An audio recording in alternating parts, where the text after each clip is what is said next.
Well, good morning, friends. I woke up this morning smelling smoke in my holler. I live in a fishbowl in a holler. The wind doesn't go this way.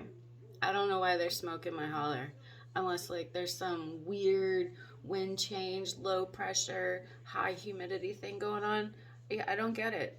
I don't get it. So yeah, even my house smells like wood smoke. So um, I don't even have TV down here, so I wouldn't know if it was on the news or something, and I'm not that motivated to look. But I am motivated this morning to go ahead and clean out Mr. Wonderwood back there. The chimney. So I'm going to take you on a single girl adventure of cleaning out my chimney in a hollerific way. It should be definitely an adventure. So I'm gonna finish my coffee while I gear up and get more liquid motivation to climb the roof. So I'll see you up there in just a little bit. Welcome. Here's up. So the first thing you gotta do is use the car hood, because I don't have a table out here. It's a holler. It's what we do. And I got this handy dandy chimney cleaning brush that you can pick up at any hardware store or Roll King or whatever. I think they cost, I don't know, is there a price on it? It was gifted to me by a former friend. I think they cost maybe 10, 15 bucks. Not too bad. But they're cute. They're super wiry, and I don't recommend using this in a, toilet. So, yeah, pretty nasty. Nice metal bristles. So I got my brush. I got duct tape, because you know what they say about duct tape. Got some cord. And I happen to have a 10-foot PVC pipe, because I'm cheap. And there's chimney cleaning brushes. I mean, why? This is so much more versatile. So anyway, let me show you how we're going to rig this up in a hollerific way. Double redundancy.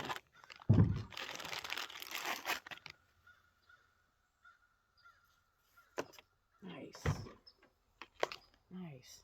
Forgot my knife. Hang on. It doesn't matter. Going backwards, because there's this little screw thing. I don't have a pull for it. So we're going to take this thing. And we're just going to go backwards. Fishing knot. You know how to tie a fishing line from my other video? Yeah. Yeah, that's what we're going to do. Only we're going to double loop it, because I definitely don't want to lose this thing. If I lose this down the chimney, well, I have to replace the whole frickin' chimney. Nobody's got time for that.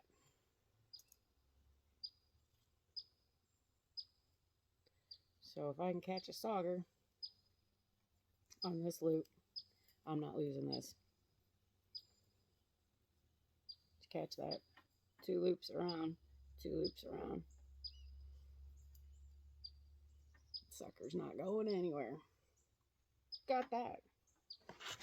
Put it back in the box so I don't scratch up my hood. I don't have a truck, but I have a dead Subaru in the front yard, so it works just as well. I'm take this. And since I don't really have anything to fit this through the pole, which would be smart, we're just going to duct tape it. I'm going to run this along the line so I definitely don't lose it.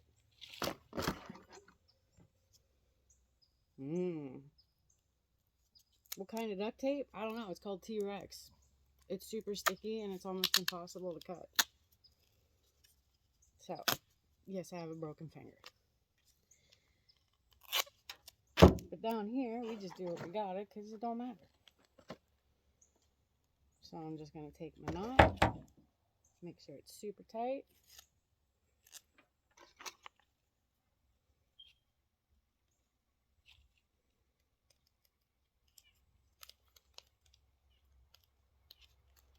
Yeah. We're just going to duct tape that right on.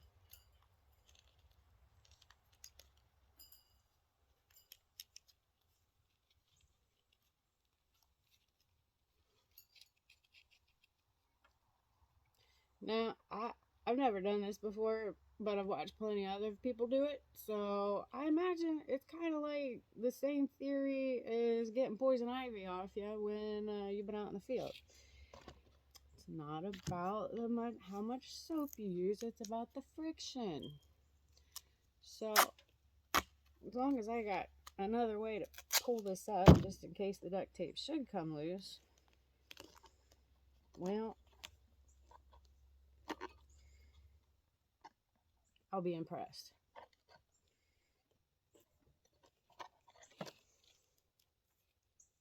Is it perfect? God, no. Is it hollerific?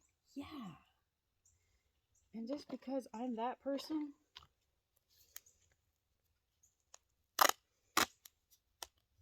and there's a little loopy-doop on the front. Hi, stink bug.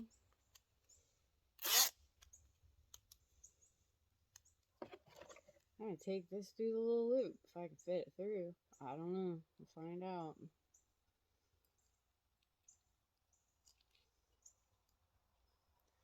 Hey, well, that worked alright. So I'm going to make like a little J-loop. Anybody ever taped an ankle? It's kind of the same theory. Gotta tape the heel. And retape it again.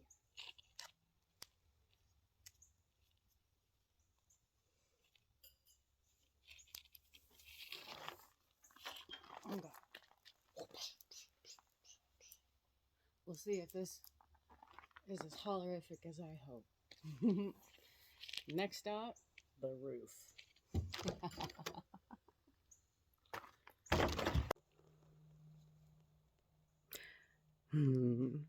Now comes the fun part. So fortunately, I really don't need a ladder to get up there, but this is going to be exciting. I didn't want to cut my cord, so I just put little duct tape safeties all the way down with my brush. So cheers, and yeah, we're gonna figure this out.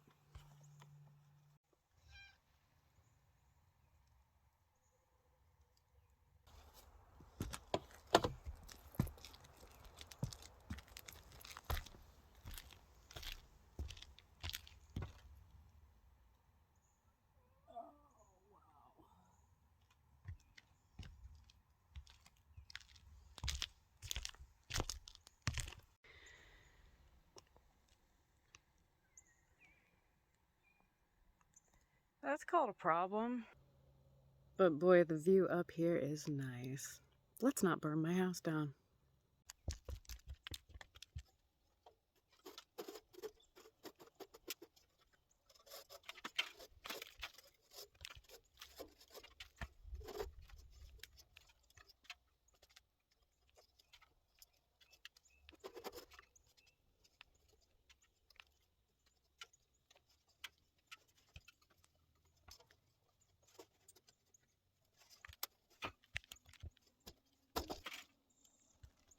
Wow, look at this.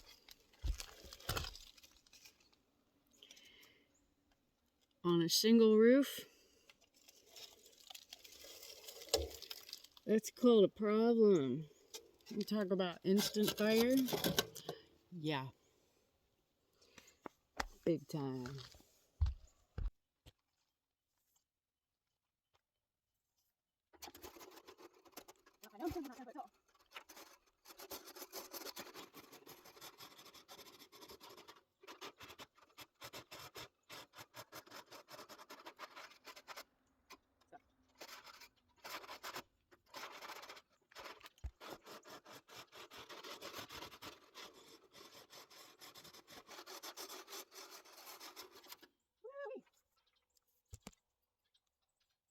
I don't even know what that is.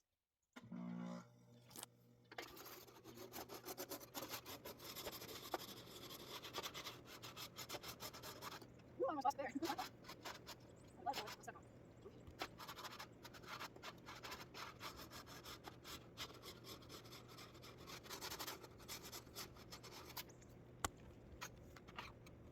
So nice, that might actually have been where the chimney is. I don't know. I wonder would.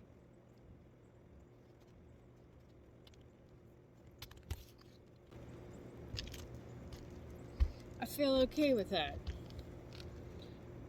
So just in case, we're gonna go inside the house and clean the chimney from the inside to the house. Okay. Just for good measure, we're gonna go ahead and clean out the inside of that cap, because wow.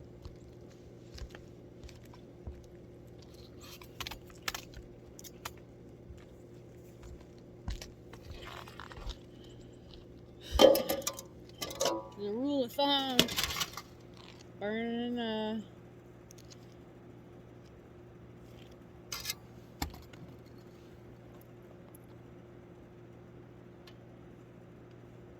where's my knife?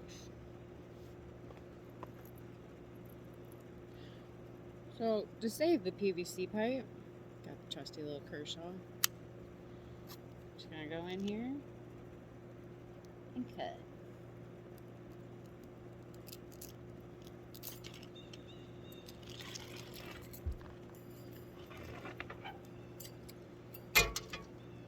We can save that pipe for something else cool. Make sure in knife safety, you always point the knife away from you. Because hospital visits are expensive, and who knows, you might see me. And you know what I'm going to tell you? No excuses. Knife safety. Don't screw around.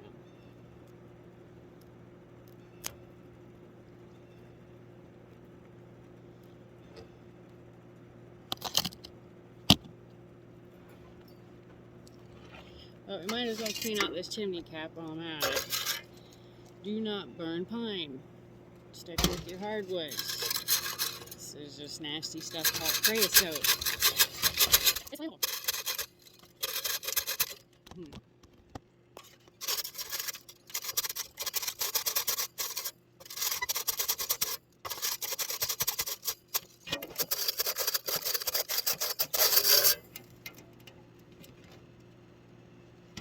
Well, that looks much better. I can see silver again. So now y'all gonna get a laugh while I tap this back on.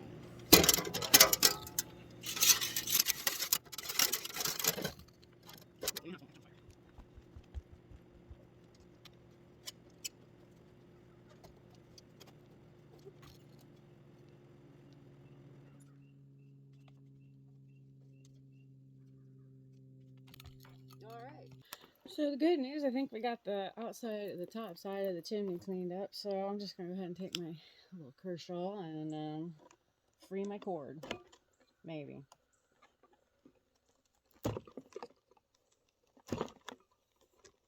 Okay, don't tell anybody this.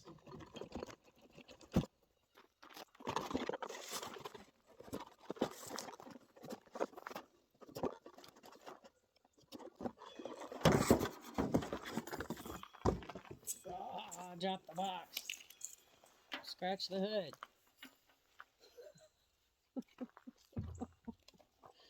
Oh, Lord.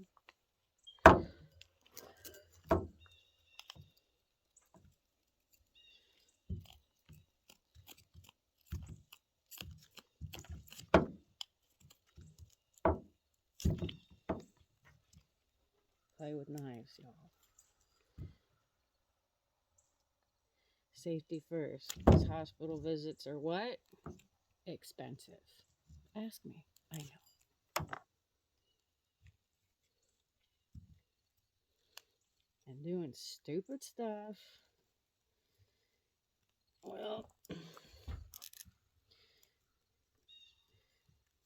coming from a level 1 trauma center emergency room, you know how every good trauma starts.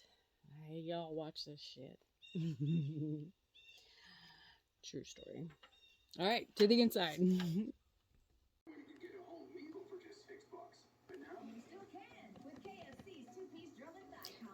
Wonderwood.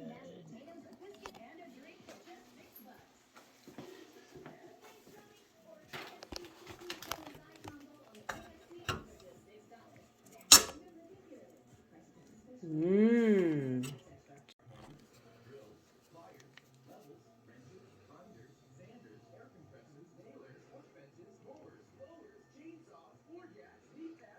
What that looks like?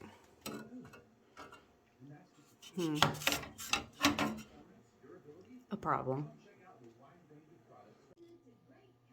Well, we're going in, folks. Now, mind you, I have not used this in over a week, and, well, it is what it is. Up, down. That's your ash overflow. Should always empty this. So it doesn't look like that. But that's a nice big tray. We'll get that in a second. Yeah, I burnt the handle off.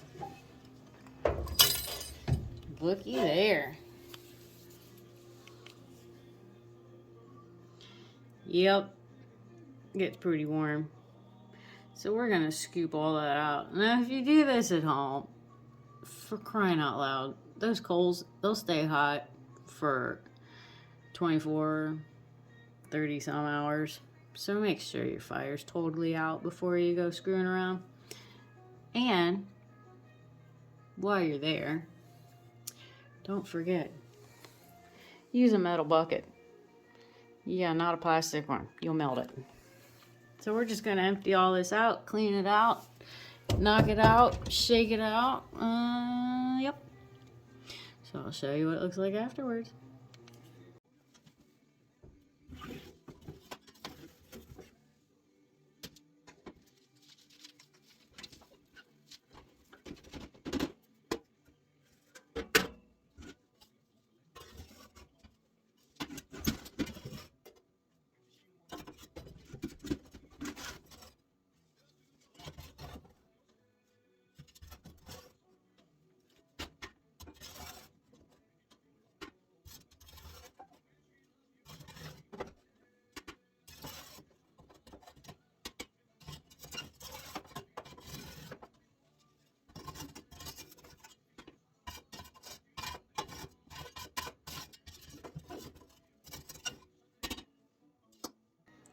Just a little bit left. If you get super motivated, you can take a shot back, but I'm not motivated, so I'm motivated the next time.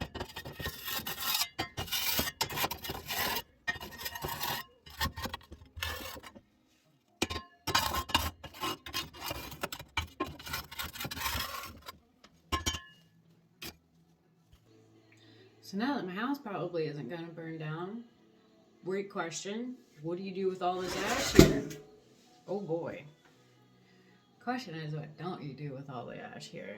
You can do all sorts of stuff. You can polish silverware with it. You can, especially in the wintertime, brilliant. It's a snow melt.